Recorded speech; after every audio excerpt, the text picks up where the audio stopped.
Hey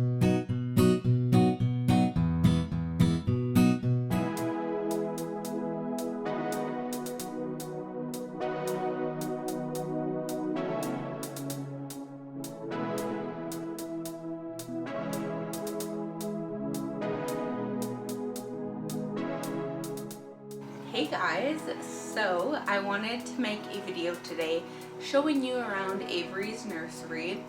By the way, in case you didn't know, I had a baby on October 22nd. Her name is Avery.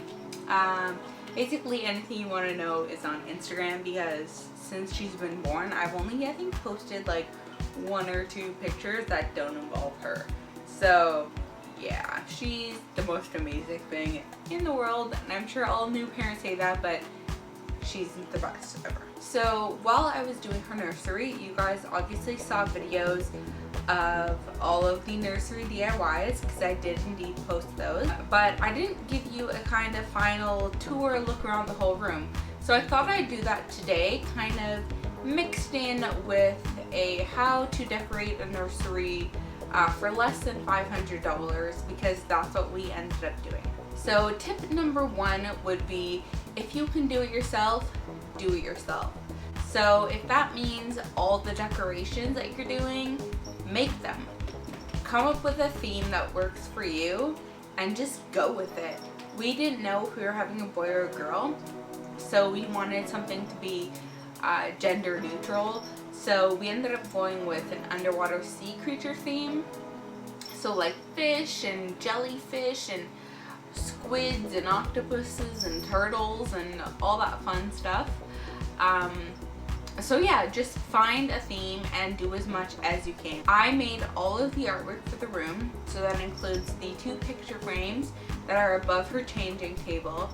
I also made the 3 glitter pieces that are on her wall of the silhouette creatures. I also made the jellyfish that are hanging in the corner of her room. I did the dream catcher, the alphabet, I love you. I did that actually last Valentine's Day, or maybe the Valentine's Day before that. So I used that picture from the tutorial and I just painted over the red and made it purple. Did the mobile that is above her bed, and of course the main focal point of the room, which is the mural that was painted like on the actual wall. Obviously it's a mural. We started off with a small space. It's not huge. I want to say it's probably like 8 by 10, like a standard size bedroom. And it was pretty boring. It had these beige walls that were all beat up and marked up and stuff, because we've lived here for 3 years before she came along. And so the first thing that we did was go ahead and paint all of the walls. We painted 3 of them a seafoam green, because we decided that would be gender neutral and Michael loves seafoam green. And then we painted the main wall a light blue color. That's because I had in my head the idea of doing this mural, so I needed space that was painted the color that the background of the mural would have to be, which was blue for the water. Once that was done, I went to Home Depot and I picked up a whole bunch of sample jars. I believe they have about 4 or 5 ounces in them, and they're just like regular sample jars of paint. So they cost $2.89 Canadian a piece. I got 12 different colors, and I went to town painting all of the creatures. Painting a mural, I'm sure anyone would think that it's really hard. I definitely could have gone the extra mile and painted a scene underwater, but honestly I didn't have the desire. I was so tired. I had probably one of the worst pregnancies of anyone that I know, and I didn't have any desire to do it any more intently or intensely than I did. Once that was done, the next big step was to find the furniture. So we actually ended up using a bookshelf that we already had in the house. We painted that with a blue and then the background of it white. So the blue is the same color that we had for the wall with the mural on it, and then white is just like basic white.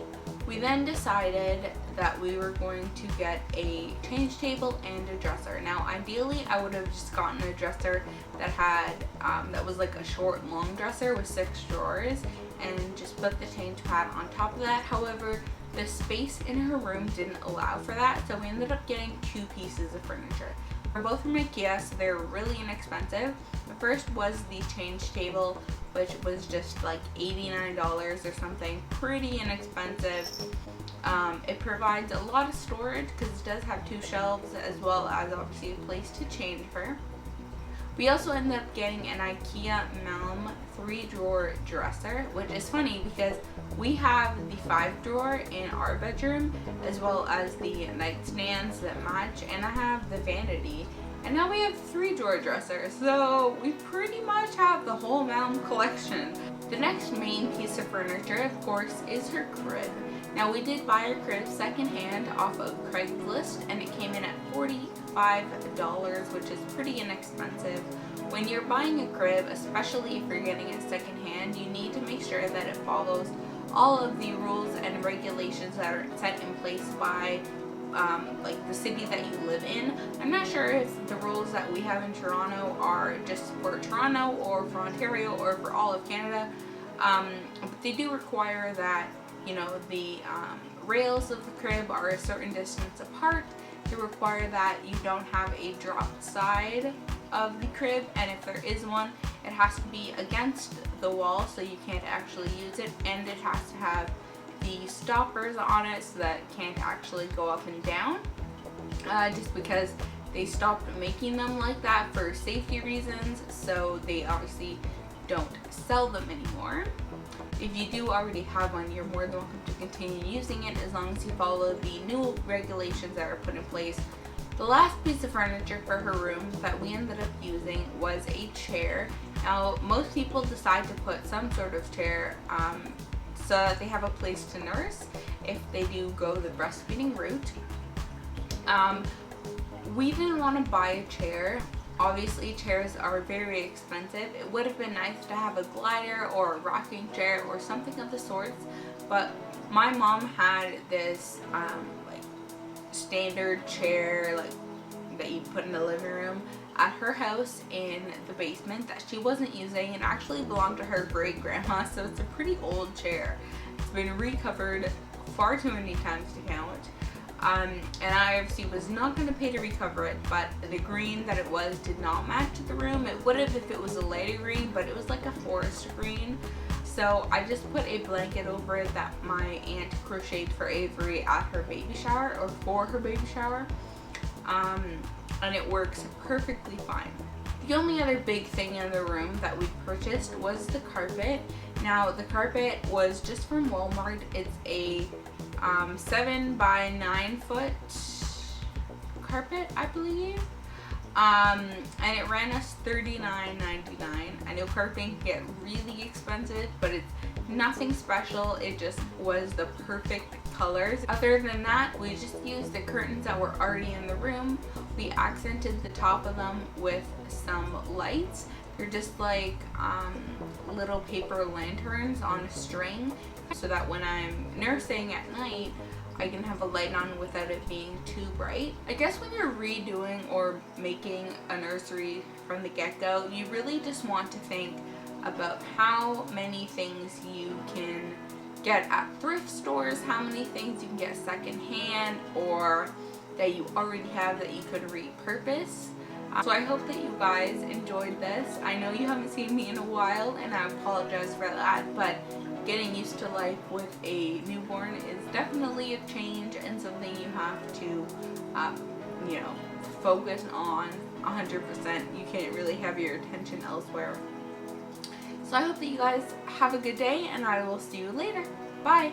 Also, I'm sure a lot of you want to meet her. She's sleeping right now, but I'll try to find some clips of her doing funny things, and I'll insert them at the end of the video for you guys. Okay, bye!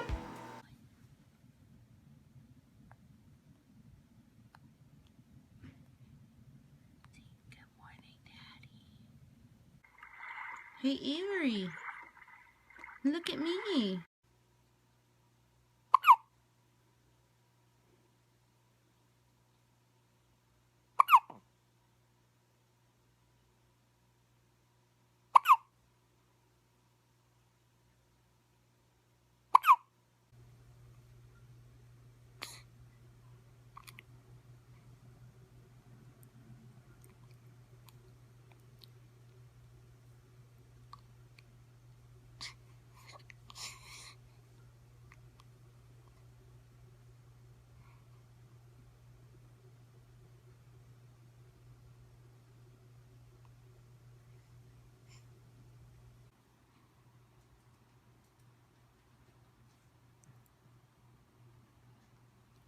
Hello, beautiful. Big stretches.